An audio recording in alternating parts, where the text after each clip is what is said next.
magically we appear. Yes, sir. How are you? How are I'm you, doing Jay? fantabulous. Fantabulous. Fabulous, even. Awesome, awesome. Well, this is our second spiritual shift conversation.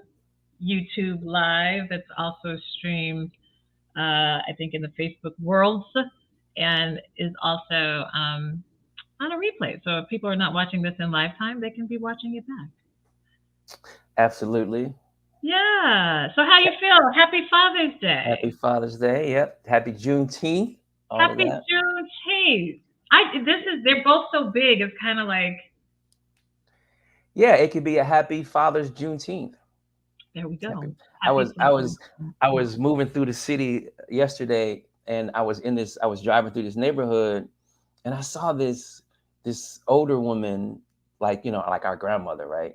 And she had these she had and I was like driving like a little faster than I should have been driving down the street. It was like one of those nice little residential streets, right, in Mhm. Chicago. And she Uh-huh. was out with, like, I don't want to say who they were, but they were young girls. They were young girls, and they had these red, black, and green ribbons, and they were wrapping around their tree. Oh, And I yeah. saw that, and I was like, I slowed down. I was like, Happy Juneteenth, y'all. And they were like, Happy Juneteenth. And I was It like, is. oh my God, It is it was so special. Juneteenth. Yeah, I mean, there's a lot going on today for Juneteenth. The whole weekend has been a lot, a lot, a lot. But we decided, because I don't even know if it registered to us really that the 19th, when we were planning this out, it just hit me Father's Day. That's Mhm. what kind of resonated more for me, to be completely honest. But we will, we do want to give homage because Juneteenth has a lot of significance, and we could definitely go down the rabbit hole spiritually, um, when we talk about just Black culture and all of those things. But we're not going to Absolutely. do that today. That's not today. That's not today. That's another day. No, no. Another day. Today we decided to ask the questions about fathers and whether or not they are appreciated. And you and I got on this conversation. We talk about so many things, but those of you who are watching, um, Barry and I have all these conversations. This is what led us to spiritual shift. If you don't know who we are, we'll explain that a little bit later. Watch the last episode because we explain a lot about who we are, our background, our beliefs. So that just gives you more excuse to catch up. So watch the last session, and that was the first Sunday of the month. But it's in the video in Kenya MJ Music YouTube. But we were talking about why mothers get all the things, all the advertising, all the, and we see memes talking about that. I think it's kind of common knowledge or common whatever that for whatever reason the fathers don't seem to get that same glory or that same appreciation or that same celebration. So I don't know. I guess we should. I mean, we have a series of questions that we just want to have some conversation about. You guys are welcome to put things in the comments. I'm not sure if I'll see them because I know in one area I can't really see comments, but still offer your comments. And we'll share a little bit later how you can ask us questions. But Yeah, it's visible too. Like I said, I was driving around yesterday, running errands and stuff. And normally the day before Mother's Day, there's like tons of like street vendors with, big old bears or all kind of plastic stuff, stuff in plastic, flowers, everything, like everywhere. You can't go anywhere. Gas station, on the street, in the park. But I think I saw maybe one strip of vendors, you know, right. yesterday. So I was just like, and I like somebody like me. I noticed stuff like that. I'm like, man, it's there's maybe like one or two people, and I was like all over the city. I Yeah. didn't And when you see. say the city, because this is seen technically internationally, you're talking about Chicago. Yeah, We're we're in in Chicago. Chicago. It's a Yeah. big city. So, like I said, during Mother's Day, you can't go anywhere without seeing somebody selling some stuff for the mothers. But yesterday, when I was running around, maybe one or two. Yeah. Yeah. Yes. So why do you think that happens? Well, Now, I I mean, will say this year Juneteenth is competing with Father's Day in a weird way. So it's I mean, I know a lot of people are trying to incorporate it as, together, but again, we want to focus a bit more on fathers today, Yeah, in our yeah, discussion. What is that about to you? yeah. I just think it's more so kind of like why we decided to have this conversation. Um, Fathers, the image of the father has been skewed a lot. Um, it's been skewed religiously through Christianity. Um, it's also been skewed in our culture, um, Western culture, if you want to call it that, through media, through the movies, through television, through music, um, and then even in our own lives, the father idea concept has been seriously beat up. It's just Mm, like, they just like, beating up on the father concept. And then mm, it plays itself out in real life because, so yeah, mm, I mean, I can think of a lot of my friends, um, and their relationship with their father is very strained mm. if they have a relationship with their father. So that's yeah, and this is women too. Like I have like the women friends. Um, I have to say that a lot of the women friends that I've known, they have better relationships with their father than the Mm, guys that I know. But even mm. some of them, their relationship with their father is kind of strained. But overwhelmingly, the guys that I know, their relationship with their father is strained. Well, I'm glad you're saying that because I don't think people talk about that. Yeah. I think we hear more from women talking about daddy issues and, missing daddy and how that impacts, your daughters and how that Hmm. impacts women and how they choose men. And but Hmm. I don't really hear the stir as much about what the absent father does to men Yeah, it's and how huge. that how that impacts them and what issues come as a result of a male missing his father and missing, whether that be physically missing or emotionally missing, mentally missing. I don't think we talk about that. And I know since we are Juneteenth, I know Right. within the Black community, this is a really, um, yeah, It's a quiet, silent pandemic. if I mm, could if I yeah, could use that, if I could use it, it's a generational, decades long pandemic. mm. It didn't just start like yesterday.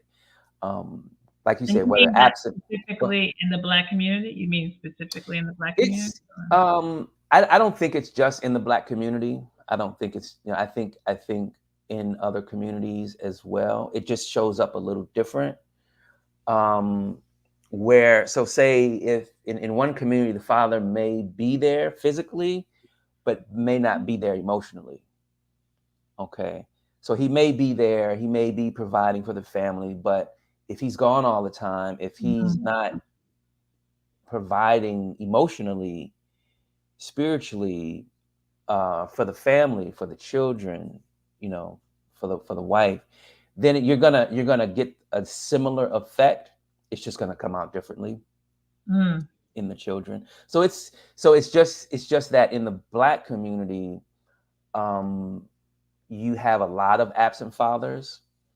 Therefore, you don't get the physical presence of the masculine energy, and then you don't get the emotional and the spiritual input from that consistently in a healthy, in a visionary type of way. So it's almost like a quiet devastation mm, that happens mhm. Yeah, to the children, boys and girls. You know, absolutely. boys and girls. I think what you just said as far as that absence, physical versus absence, emotional, and this is where I think it gets really interesting if we take a moment and pause and think about, well, I'm, fathers who are in the home who are providing, and this it ties into kind of, we were going to talk a little bit about masculinity, but this idea of, or this concept of what it means to be a father, Hmm. and this idea of financially, yes, you may be providing, the materials that you need for the home, for the food, for even to the point where it could be where the wife or mother doesn't have to necessarily leave the home to work because the father is providing, these resources. And then that can be, I think we in the society have made that as that is the key. That is enough. That is father. Right. No, it's not. But right, It's not. It's not. It doesn't begin. It doesn't begin. It's like if you're trying to cook a meal and you say, "Okay, let me put all the ingredients on the table," and you're like, "All right, let's eat." It's like, what are you I talking love about? that It's analogy. like, what are you I talking love about? Like, that. you got to cook you got to put the stuff together to make the food. You're not. You Ooh, just got the ingredients on the table. You haven't ooh. even begun to cook anything. Measure things out, Mm, put it together, create that alchemy, create that energy, and that is what we have been doing. Is that we think that the father is just the provide. When we say provider, we think money, you know, but if you look at that word provider, it's provision. You are providing a vision mm, for the family, and it's not exclusive of the wife, the woman. you know that mm, provision is inclusive of the feminine, of the woman. um and you can't really talk about fatherhood without talking about motherhood, because the two, the father concept is connected to the masculine energy, and masculinity is connected to feminine energy. They're on a continuum. um the the man, or the masculine figure, the main masculine figure, also has qualities that he needs to have at his disposal when he needs to be able to use them, that are on the feminine, side of the continuum, as well as the woman. For example, um, so you never, like, if you have someone, a friend or whatever, and they ask a guy like, "Oh, are you a father?" Right? He says, "Yes, I'm a father." So immediately you understand that there's a mother somewhere, right? If you're a right. father and you birth some kids, then there's a mother somewhere, right? But in Christianity, what we've been taught, this father Mm, figure that comes out in the Bible, you say, "Oh, the father, the God, the father," but there's no talk of a mother. There's no, mm, and it mhm.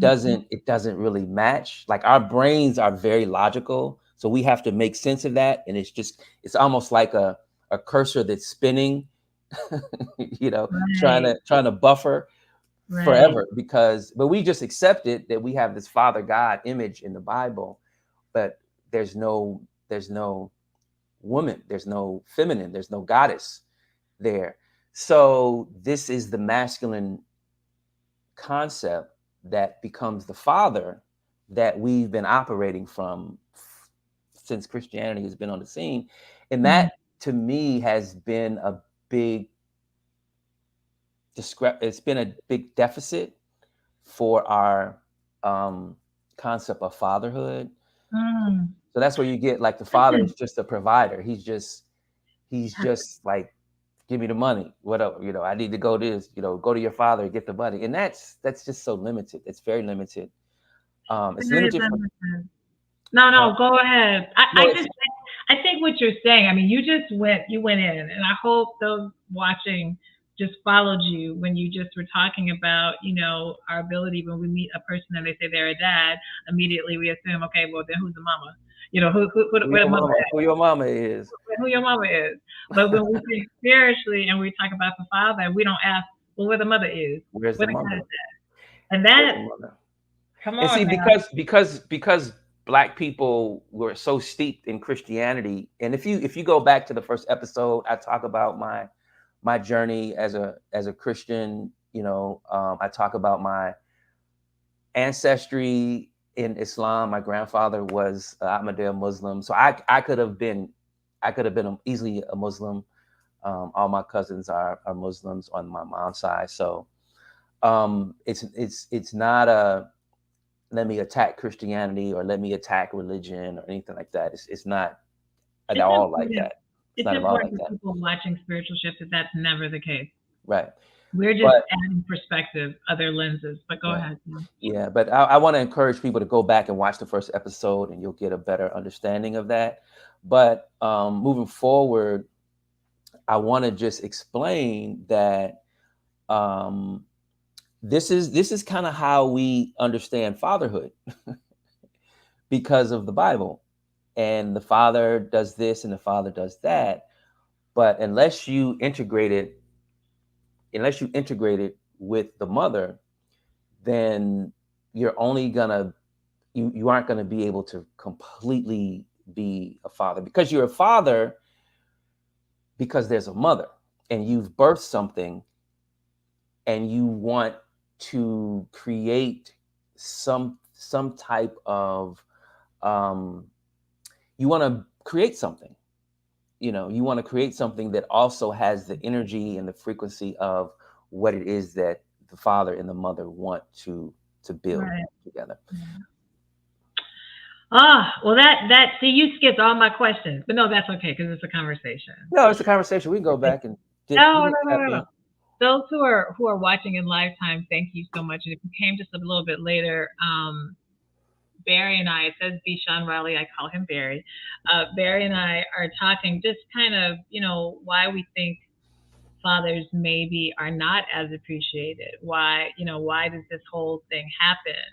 And then we kind of got into, and I really, I have brought up the fact that I don't feel like we talk enough about how that impacts men with Hmm. their absence of fathers. And I Hmm. feel maybe it's just because I'm a woman and so I'm watching through the women lens, but I feel like I hear way more publicly and way more mainstream the impact on, women and not having fathers. But Hmm. what does that do to To the man. men? Hmm. So yeah. And so then you kind of started going a little more into that kind of divine understanding of fatherhood and tying it to masculinity, and how it's been skewed and these different things. I want to kind of bring it into present day and I don't know, have a little bit of a conversation. So what do we do about that, right? Like, Hmm. or is there something we do about that, or do we first need to sit on unpeeling the layers first? Like, Yeah. where do you what the state? Well, okay, let me ask this question. It wasn't one of our questions, but I'm gonna ask it. What do you think the state of fatherhood is? And since it is Juneteenth, what do you think the state of fatherhood is in the Black community? Hmm. Um, it's struggling. It's been struggling for a while. It wasn't always like that. It wasn't always like that. I mean, there were fathers. Um, I remember when I was growing up, um, I was a part of a Christian community, a denomination, and I saw fathers everywhere. I saw men everywhere. You know, not just in the church, but in our expanded community. There were fathers everywhere, and they were plugged into their families. Um, they were doing what needed to be done to raise children, to provide financially.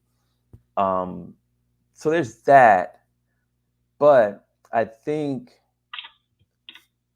over the last few decades actually, there've been a serious attack just on just fatherhood and manhood and what that really means. And it's when you for example, when you don't have a father in the house, then the woman kind of has to do both roles, and it's totally um that's crazy. You know what Yeah. I'm saying? That's it's Yeah. very hard. It's very hard to just do one, like it's just to be the man and the I was father, about to or the say it's hard to woman be and half the of one. mother. You know, and the goal really is for the man and the woman to exchange that energy between each other, so that they can raise the children and go back and forth on that continuum with each other to provide. Sometimes the man may provide the masculine energy, sometimes he may provide the feminine energy, you know, and vice versa. Sometimes the woman may provide that masculine or provide that feminine. Those two people have to decide how they do that, Right. and where their strengths lie and where they want to personally, because see, where they want to personally develop themselves as well. It's a lot Okay. there. Okay. So you got to stop right there. Okay. It's a lot right there. So the man and the woman are in this thing, and they have masculine and feminine within themselves, and they're raising children, if they're a father and mother, and they have to develop their masculine and feminine energy as well as they raise the children. We have to stop right there for a minute. Okay. Mhm. I know it just because I think that this is something that is very overlooked. Is that when you are parenting, what's happening is that, energetically, you are developing more of your feminine and masculine energies. And I do think from a father's perspective, the masculinity aspect, even though both are present, that's the one that I think is, I don't know if it's calling for a bit more attention and up leveling. And I think for the mother, it is her feminine energy that is getting pushed a bit more. And that's just in our. It's so funny being pregnant. The surrender that a woman's body has to do to allow the baby just to be, like, there is femininity is about the kind of the giving inward, and the surrendering, not surrendering submissively, but allowing, being nurturing, being present while the development happens. And I think Mhm. women learn that physically in pregnancy. Like, it starts from there. It's like, I think I can do this, and there's so many things I can do, but eventually I have to surrender. But I think for men, because they're not physically Mhm. having the baby, Mhm. for them that development of masculinity has to begin once the baby comes, right? And then that's where it starts getting tricky. And I really want people to hear this idea of, it's not just people just don't do what they're supposed to do as a dad or whatever. Right. There is so much going on. There is such an internal developmental process happening for men at the time in which the fatherhood is really being presented to them. And I Right. don't feel like we talk at all about Yeah. how men can be healthy in their development of their masculinity, which children are really presenting that, and Right. particularly male Yeah. children. Yeah. The whole concept. So, to your point, when a woman is pregnant, that journey, that fatherhood journey, starts right then, even before that moment. But definitely when she's pregnant, like, bro, you're a father. You're not about to be a father. You're a father. You know what I'm saying? And so that fatherhood aspect starts right at that moment. So that provision, visioning, like, all the things that are going to be are going to come into play with that woman, your wife, the mother, and that child. All the things. So this is why fatherhood is so critical and so important. Mm, And if you don't have that, if it's skewed, if it's off, if it just, like, we don't even like it causes, see, the one of the masculine things is stability, and like to create a sense of stableness and stability for the woman, for the mother, as well as for the child, because the child will, even if the child is in the womb, the child is still going to feel that. If it's unstable, if anything is going on, that's not stable, the child is going to feel that. So when the child is born, they're going to feel all of that. So one of the cause to a young father, a father to be, is to create that stability, emotionally, Mm, you know, right there. emotionally. Um, some people say that women are too emotional or women are just emotional, and I have my own personal opinions about that. We're not going to because discuss that today. So I was like, because you and I do be moving around, so. But women, we need those emotions. absolutely. We need those emotions. So the task of the man, of the father, is to stabilize those emotions so that they can be used, so the information and the data can be used to properly Mm. guide the family, and not Well, to just be like, oh, why are you so emotional? But to listen and to no. be able to cipher and to judge how to properly manage those emotions, To discern to also. discern those Yeah, emotions, to to get the discern. data, to get the information, and decide, okay, we're going to do this, we're going to do this, we aren't going to do this, and this is why we aren't going to do this, and then move forward. Um, So, okay. Well, first, thank you for all of that, and I think that you're bringing up so many things that we could totally create sub. Because now I'm like, oh, how did I think about this? subtopics, How did I think about that? I subtopics, yeah. do want to go, in we're hitting kind of our 30-minute mark, and we're going to share more about what's coming up next for spiritual shifts and stuff. But before, I want us to stay on the topic just a little bit.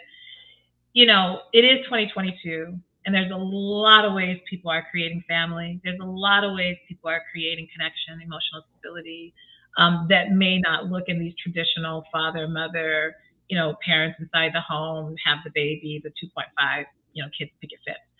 And we are in a very different landscape as a result of many things, of many there's many reasons that we are here. And I think there are many positive reasons, there are many detrimental reasons, there's all kinds of things happening.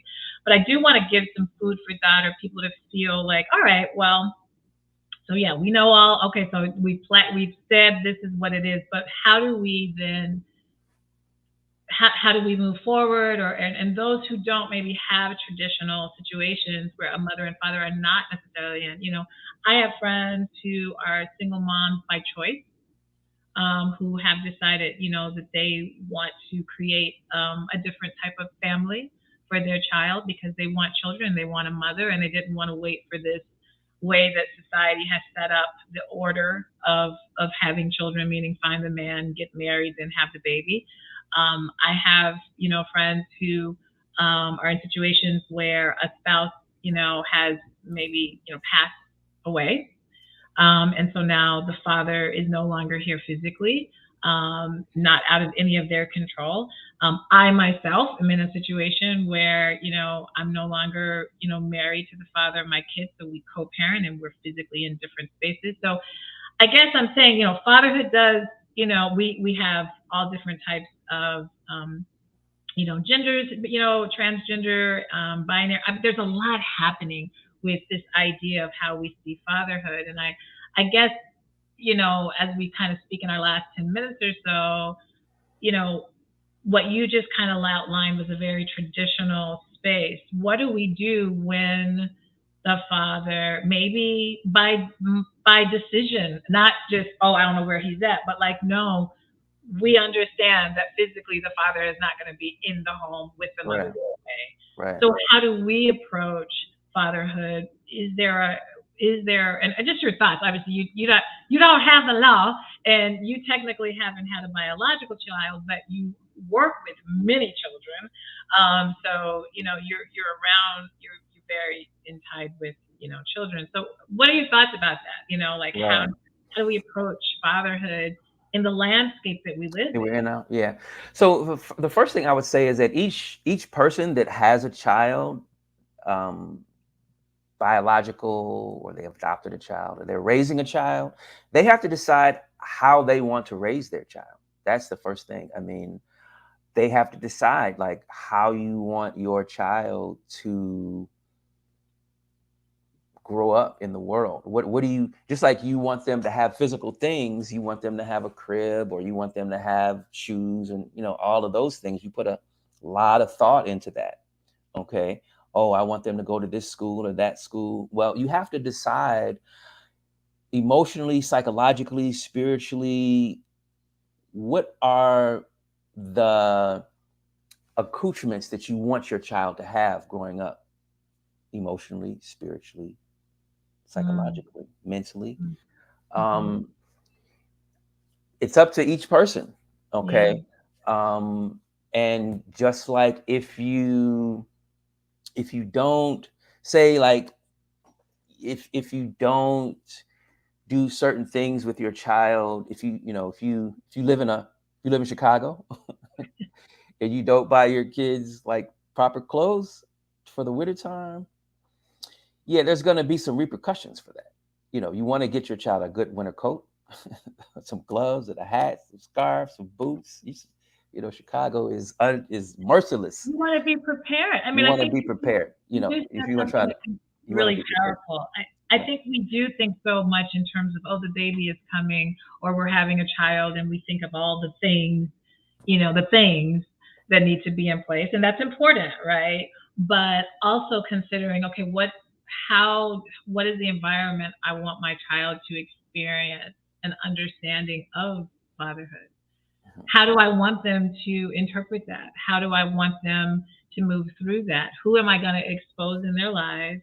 And how am I going to do that in a way? And those who maybe were put in positions that were not planned and that just kind of felt a bit more sudden, whether it be like a death or a loss or just a break, um, being able to reset and figure that out now from a different space. I just want to encourage mothers that I also want to go just a little bit because there's so much popping up in my head about the child. Like, okay, all me and you both have dads, right?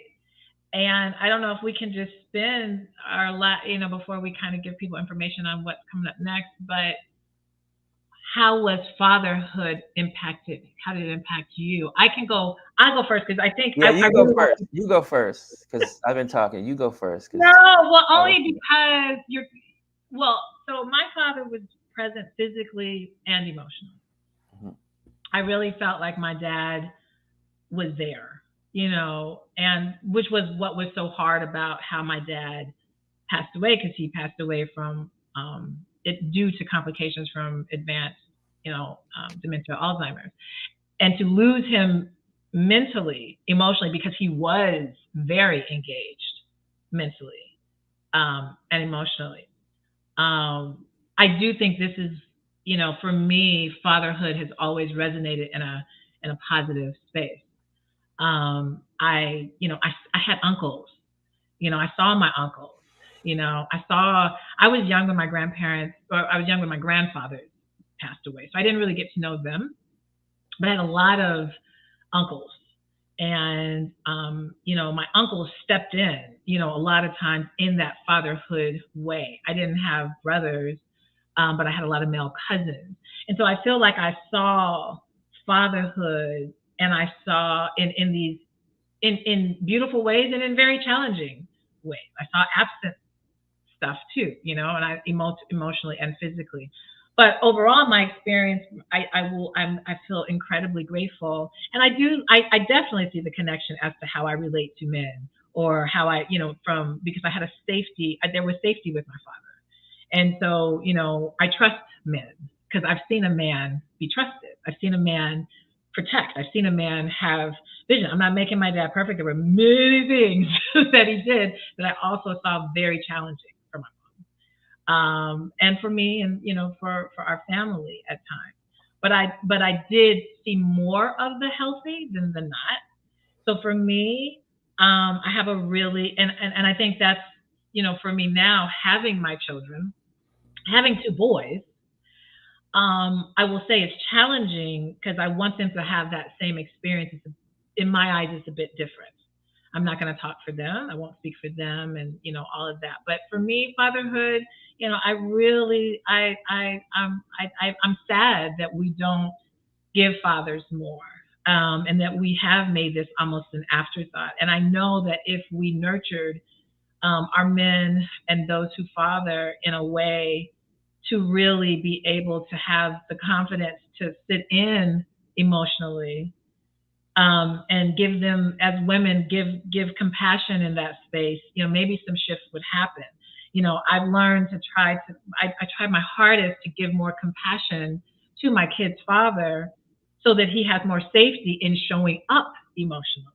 Because that's the other part, is like, okay, if I show up emotionally, what is that now I'm not a dude, I'm not being like a dad, you know what I mean? That's what the mom is for. And it's like, no, they need you there too. So I can go on and on about that, but for me, I did have a positive experience with my father, and I know I see it directly how it has impacted my ability to feel safe in relationships, to feel safe with men, to feel safe with my boys, to relate to my boys a certain kind of way, because I saw a man function in a lot of spaces. I'll give you, what was your experience like? Um, Let me ask you one more question, and then Sure.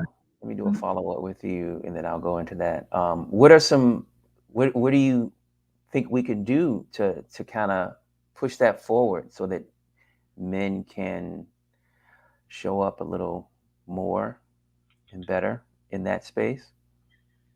Well, my thing. I'm all about healing, healination. There's a lot that needs to happen. I do think it always starts with self, and I think that men have to be willing to get inside themselves in a way different than maybe they've ever understood to get inside themselves, and learn and trust a bit of community with that. I think that if men would pause for a minute and just ask themselves a bit of the hard questions, I mean, there's a lot more that goes along with that. I think watching the movie Fences is a perfect place to start, because Fences is about, really, to me, it's ultimately about the male father son, the fatherhood situation, and how men have generationally maybe handled these relationships as husbands as well as fathers.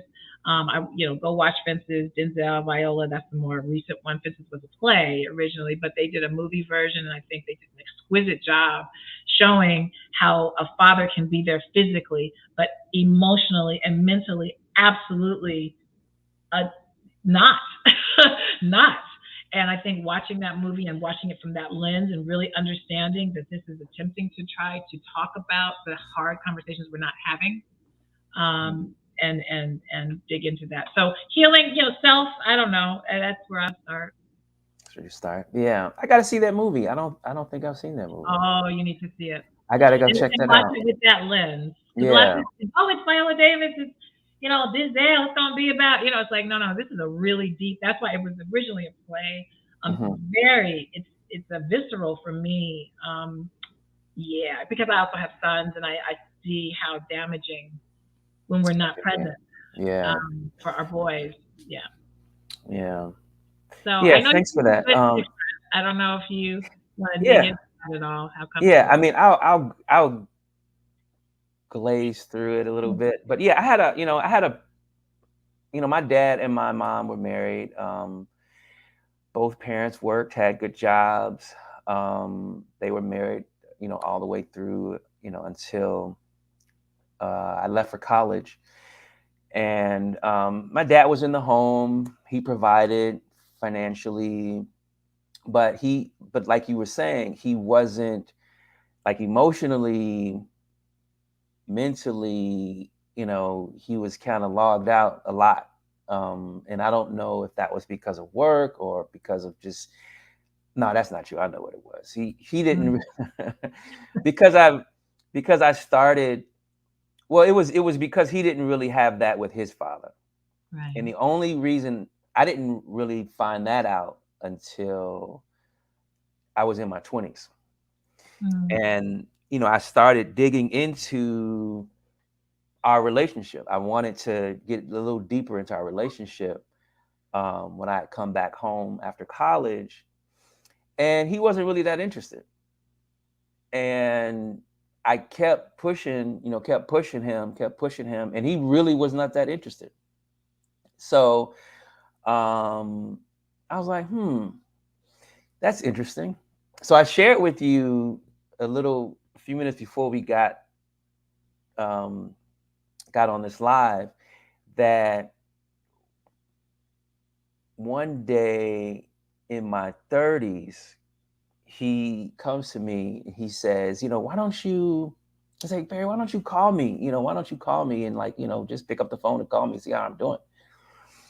And I paused, and the part of me wanted to like say something really smart, and because I can do that. But the other side of me was like, nah, I don't really think that he's ready for the real true answer to why I don't call you. Mm. So I don't remember what I said to him, but I said something to the point where like, oh, okay, I'll call you, and we'll chop it up or something like that. But what it was, and then you and I kind of talked about it a little bit, is that um, I don't think that fathers kind of get it, that you like tapping in emotionally is part of fatherhood. And it's and I think and I can say this as well too, because I grew up with a lot of in my denomination, my Christian denomination that I grew up in, there was a lot of men, and they were plugged in, they were husbands, they were fathers. But I will say that emotionally, those men struggled. Mm-hmm. They struggled to tap in emotionally. Um, and I didn't really know it until I got older, and I Mm-hmm. could look back and be like, "Oh my God, a lot of these guys, these men who I looked up to, these were Mm-hmm. these were like movers and shakers in our community, in our denomination, right?" When I look back, I'm like, "Oh, these guys they were doing the things, and they were doing the physical activities, and they were doing all this the physical stuff that men to do, but the emotional work Right. wasn't there." Right. And I will say for my dad, and so, and we'll kind of begin to wrap up and kind of talk about what's coming, but I do think through and this ties into the spiritual, since my father has passed, one of the spiritual practices that I do, I have a spiritual coach. I've had two.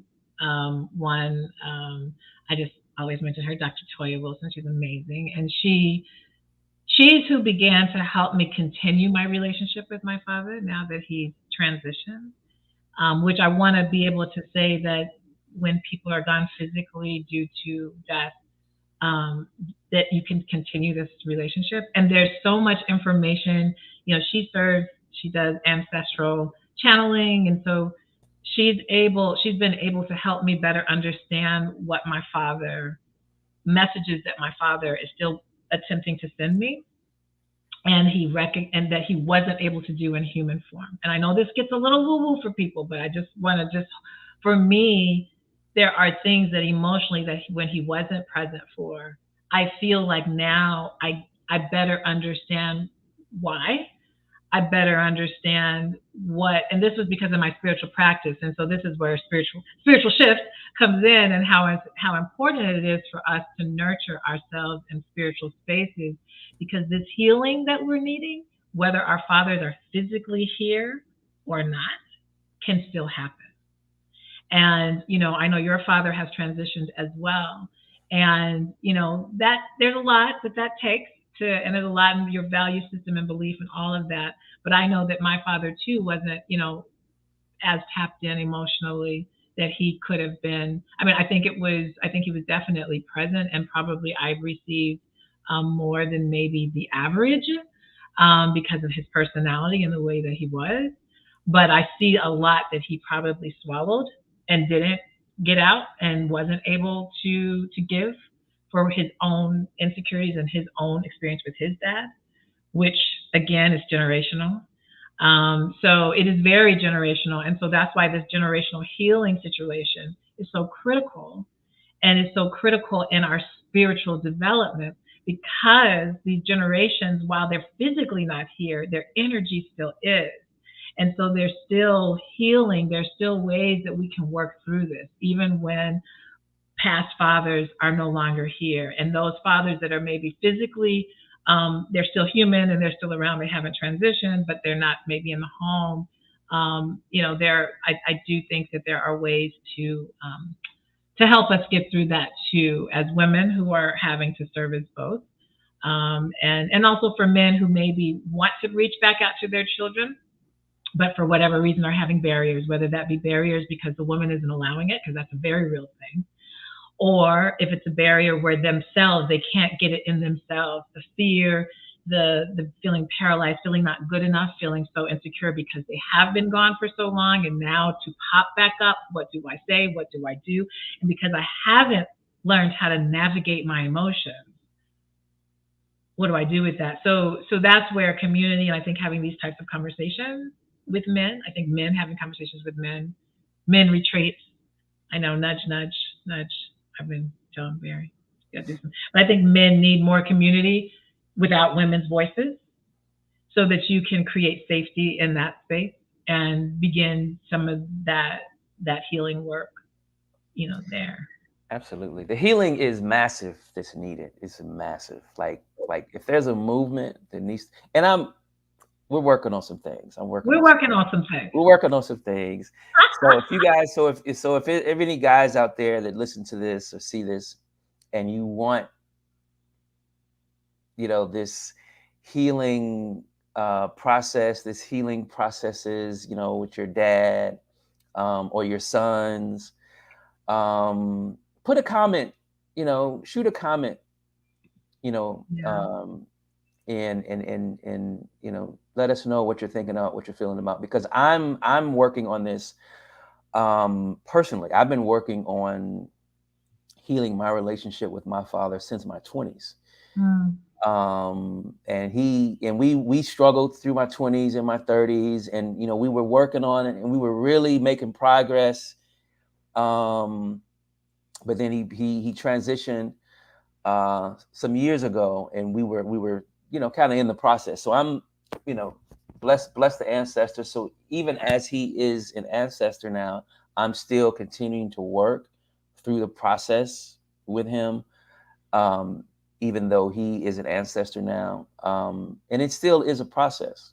It's a process. So I think that, if you're feeling this, if you're relating to this, if you're vibrating with this, just put a comment, down below, and just let us yeah, know that you're vibing with it, because we're working on something. I'm looking at really doing. I'm not sure what the method is going to be, to just start talking about these things and start working through some of these things with other men, because yeah. it's I see it everywhere. I see it in my nephews. I see it in the boys that I work with professionally. It's just everywhere. It's massive. It's everywhere. It's a quiet, like you said, pandemic or It's a endemic, quiet or pandemic. It's a Um, devastating I've pandemic. also put, if you guys see there, you can also, if you don't put in the comments, if you want it to be a little bit more private, feel free to email us questions or ideas, or yeah, I would love to, be about that or be a part of that. You can email us at info@findingyourvoiceafter40.com. And while we're about to wrap up, we do have a new thing called Spiritual Shift Sanctuary. And Spiritual Shift Sanctuary is a monthly, I'll let Barry kind of describe more, but it basically is a monthly subscription. We meet once a month.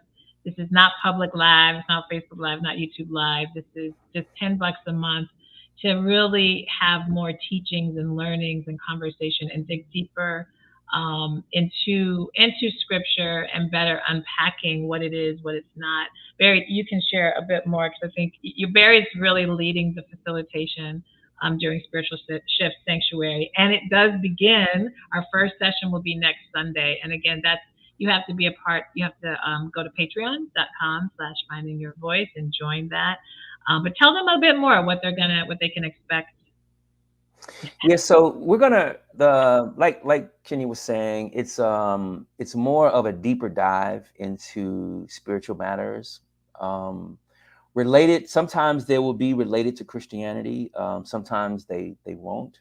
My background is, I was raised a Christian, grew up a Christian, went to seminary, graduated, was in the ministry, did I wasn't in the ministry, so so I spent I still continue to study and research, just for my own personal journey. So spiritual shift sanctuary is for people that really want to take a deeper dive into all things spiritual, as it relates to Christianity. So next week we're going to be looking at,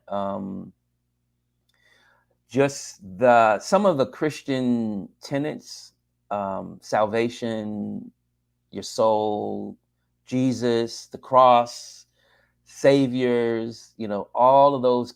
These are all concepts within Christianity, and some of them really aren't really exclusive to Christianity. It's just that they were crafted and molded into a religious context. But we're going to be looking at them really from that perspective, but also the deeper meaning, the the esoteric, the exoteric, the exoteric meaning, as well as the esoteric meaning. And if you want to know what that means, you got to come to Spiritual Shift Sanctuary. This is Because for those. This is I want to because I some may still be like, so now is this church? Is it no? This is for those of us who are just curious to learn something maybe from a different lens. So it's not to change your religion. It's not a religious group. It's none of that. It's a safe space to unpack everything that Barry has just been saying, to learn, to have conversation with others, to ask hard questions that sometimes we don't feel as safe to ask in certain spaces just right, because we don't want judgment. And we are working very hard to make sure that no matter what faith you practice, no matter what religion, whatever you are, if you do none of that, this is still a really good space for you to begin to ask some questions that you may otherwise have. So when you're talking about the cross, when you're talking about Savior, you know, if you're like that person that's like, well, I never really understood why we had to do that in the way. Why was communion the fourth Sunday? And and if I didn't do it, was I really going to not be like, it's that place, right? That we right, can really sit right, down and have more conversation. And the reason why, I'm not leading it and Barry is because Barry has actual studied this. Okay. He academically and personally and professionally studied this. And so I think it's good to be able to have, leadership and someone who can bring it from that lens. But he's not the minister.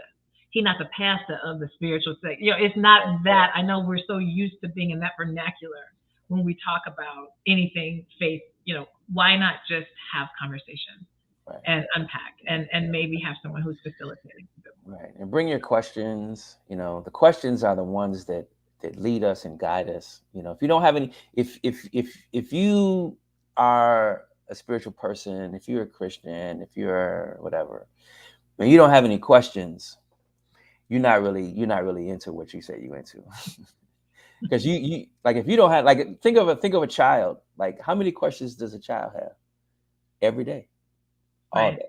It's right. because they're trying to figure out something. They're trying to get to the next level. So if you don't have any questions, like I said, I've been looking at this stuff since I was in seminary, and I still have questions. And seminary was 20 years ago now for Hey, you, hey, maybe? hey, hey, hey, hey, hey. It was, yeah, 25 actually. Oh, see, I wasn't saying a 25, full number.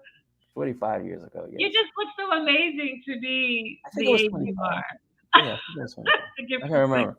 It was a minute ago. Yeah, but I'm still looking. I'm still studying. I'm still on the trail of just some amazing